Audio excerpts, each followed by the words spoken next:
श्री स्वामी समर्थ. नमस्कार मंडळी, मी मीना तुळसकर. आज मी तुम्हाला वालपापडी आणि चण्याची डाळ घालून भाजी दाखवणार आहे. चला तुम्ही बघूया साहित्य.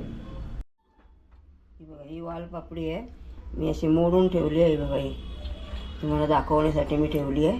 ही अशी सोलून हे करून मोडून घ्यायची. अशी अशी दोरे निघतात ना, अशी हे करायची आणि अशी सोलायची आणि जे काय खराब असतील ना पावटे ते काढून टाकायचे. बघा, असे दोरे काढायचे. हे बाकी तुम्हाला हे बघा, ही चण्याची डाळ 1.5 वाटी घालून ठेवली आहे मी. जर पाऊण तास झाला असेल फुगत घालून ठेवली आहे. ती घालायची आहे त्याच्यामध्ये. हे वाटण, हे खोबरं आहे, जरासं सुकं खोबरं आहे, ओलं खोबरं अर्धा वळा आहे. 2 कांदे आहेत मध्यम आकाराचे उभे चिरले आहेत भाजण्यासाठी. या फोडणीसाठी कांदा आणि कढीपत्ता. बाकीचं साहित्य मी फोडणी घालते वेळी तुम्हाला दाखवते. आता खोबरं भाजून घेते मी, तोपर्यंत तेल घालते. जरा गॅस फास्ट करते, चालू ठेवला आहे मी तवा तापण्यासाठी. तेल तापले, आता कांदा टाकते मी.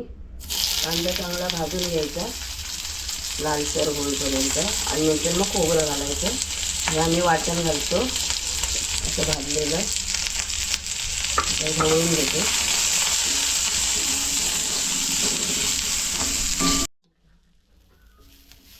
कांदा आता भाजला आहे, चांगला लाल झाला आहे.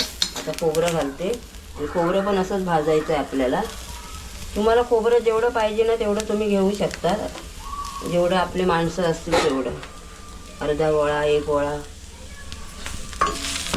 कारण मी पातळ अशी भाजी त्याची आमटी त्याची करणार आहे आणि सुकी भाजी पण होते याची चांगली. बघा, हे खोबरं आता भाजलं आहे चांगलं. आता हे मी बाजूला करून ठेवते आणि आता आपण भाजी फोडणीला घालून घेऊया. झालं, आता गॅस बारीक करते. 4-5 कुकर तापला आहे. आता 4-5 चमचे मी तेल घालते, फोडणीला घालते भाजी. बस, त्याच्यामध्ये मी कढीपत्ता घालते.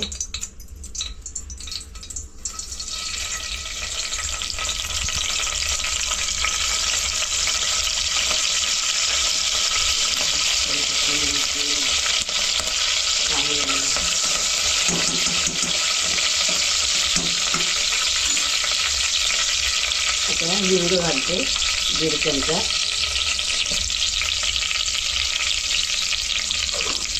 ताबडतोब मोहरी पण घालून घेते,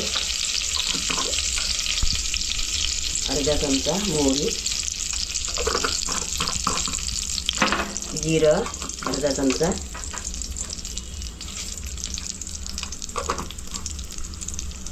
आता हे सगळं ढवळून घेते. तोपर्यंत आपलं वाटण पण तिकडे थंड होतं, ते लास्टला घालायचं आहे वाटण.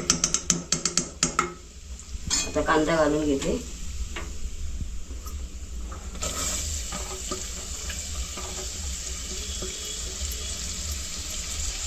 कांदा पण ढवळून घेते.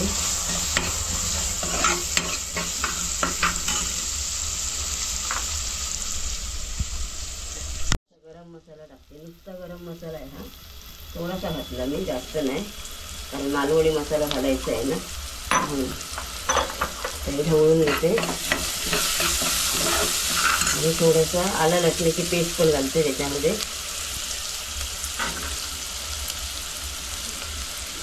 एवढी घालायची. पण ढवळून घेतली.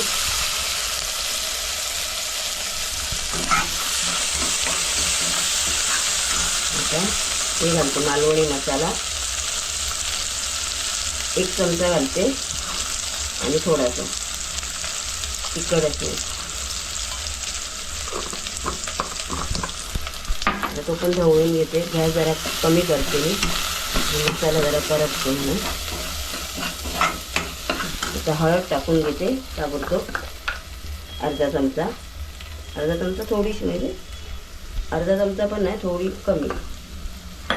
सगळं ढवळून घेते. थोडीशी साखर टाकते याच्यामध्ये, चवीपुरती साखर थोडीशी घालते त्याला, साखर चवीपुरती. आणि हे ढवळून घेते. मीठ पण घालते ताबडतोब ह्याच्यामध्ये 1.5 चमचा.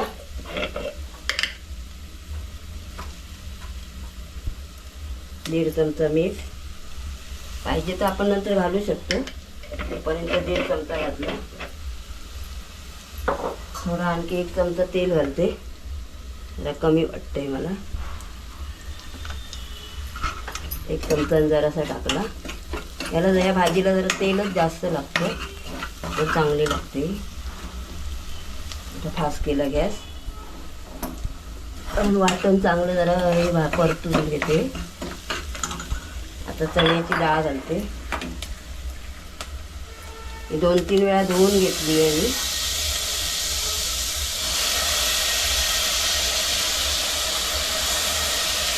एक 1.5 वाटी आहे डाळ. आपण कुठल्या वाटण पेल्याने घेतलं तर 1 पेला आहे. धुवून घेते.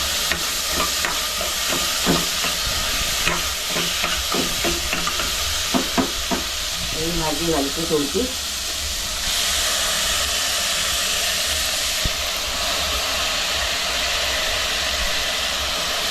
भाजी सगळी गाळून घालून घेते.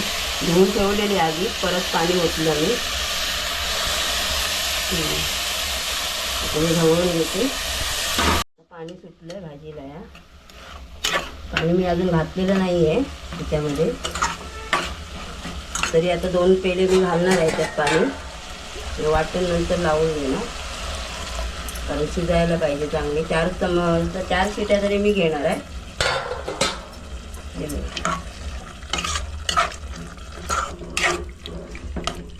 शिट्या 4 घेणार आहे. आता झाकण लावून घेते. हे बघा शिट्या झाल्या आहेत. आता कुकर थंड झाला आहे माझा. तर बघते उघडून. 4-5 शिट्या घेतल्या मी. आता बघते शिजली आहे की नाही ती. हे बघा चांगली शिजली आहे भाजी. हे बघा हे डाळ मी व्यवस्थित शिजली. सगळं व्यवस्थित शिजलं. आता ह्याच्यामध्ये मी गॅस चालू करते. गॅस चालू करून वाटण घालते. वाटण केलं आहे तयार मी. आता हे वाटण ओतते ह्याच्यामध्ये. थोडी पातळच ठेवणार, कारण आम्हाला भाताबरोबर खायची आहे. चपाती भाताबरोबर कशाबरोबर पण खाऊ शकता तुम्ही. आणि घट्ट पण होऊ शकते. जेवढं मला पाहिजे तेवढं मी पातळ करणार आहे. मीठ पण घालावं लागणार आहे. आता काय परत शिट्टी मिठी घेणार नाही. आमटीसारखे हे तयार करणार. हे सगळं मी धुवून घालते त्याच्यामध्ये. ह्याच्यामध्ये तुम्हाला हवी असेल तर कोथिंबीर पण तुम्ही घालू शकता. मी काय नाही घातली. शिट्टी होऊ दे. हे शिजू दे जरा, रटमट होते चांगली.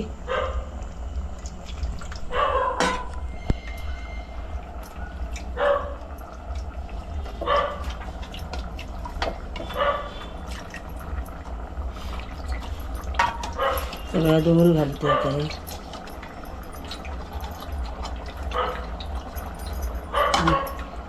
सगळं धुवून घालायला पाहिजे, कारण आता नारळ पण महाग झाले आहे जास्त. तिखट घालून उपयोग नाही. थोडंसं मीठ पण टाकावं लागणार आहे चव बघून. बस एवढं. आता काय नाही, फक्त कड आला ते मग उतरवायची. आता मी चव घेऊन बघितलं, जरा मीठ पण कमी आहे, ते पण घालायचे आहे. ही जर रेसिपी आवडली असेल तर लाईक करा, शेअर करा, सबस्क्राईब करा आणि कमेंट करा. आणि नक्की करून बघा. अशी पातळ जरा आमटीसारखी आणि घट्ट पण होऊ शकते. ती पण मी तुम्हाला दाखवणार आहे घट्ट अशी. ही आमटी भाताबरोबर केली आहे म्हणून पातळ केली आहे. छान लागते अशी. आता कढी यायला लागली. अशी रेसिपी नक्की करून बघा.